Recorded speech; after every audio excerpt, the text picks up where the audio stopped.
Sahih Al-Bukhari 3201, narrated Abdullah bin Umar radiallahu ta'ala anhuma, the Prophet sallallahu alaihi wasallam said, the sun and the moon do not eclipse because of someone's death or life, i.e.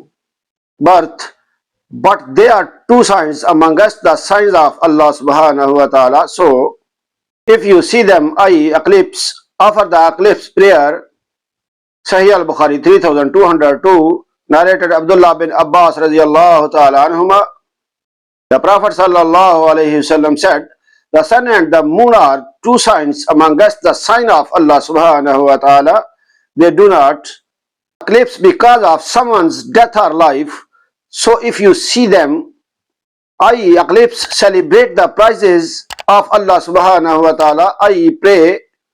Sahih Al-Bukhari 3203, narrated Aisha radiallahu ta'ala anha, on the day of a solar eclipse, Allah's Messenger sallallahu alaihi wasallam stood up to offer the eclipse prayer. He recited takbir, recited a long recitation of holy verses, bowed a long bowing, and then he raised his head, saying, Allah subhanahu wa ta'ala hears him who sends his praises to him. Then he stayed standing, recited a long recitation again, but shorter than the former bowed, a long bowing, but shorter than the first, performed a long prostration, and then performed the second rakat in the same way as he had done the first. By the time he had finished his prayer with taslim, the solar eclipse had been over.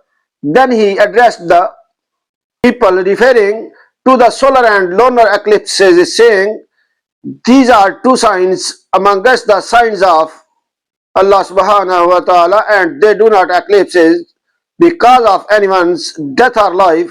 So if you see them, hasten for the prayer. Sahih Al-Bukhari 3204, narrated Abu Mas'ud radiyallahu ta'ala anha, the Prophet sallallahu alayhi wasallam said, the sun and the moon do not eclipse because of the death or life of someone, but they are two signs amongst the signs of Allah subhanahu wa ta'ala. So if you see them, offer the prayer of eclipse. Sahih Al-Bukhari 3205, narrated Ibn Abbas radiyallahu ta'ala anhuma, Prophet sallallahu alayhi wasallam said, I have been made victorious with the Saba, i.e. easterly wind, and the people of Ad were destroyed with the Dubar, i.e. westerly wind. Like and subscribe my channel for more hadith videos. Allah bless you. Allah Hafiz.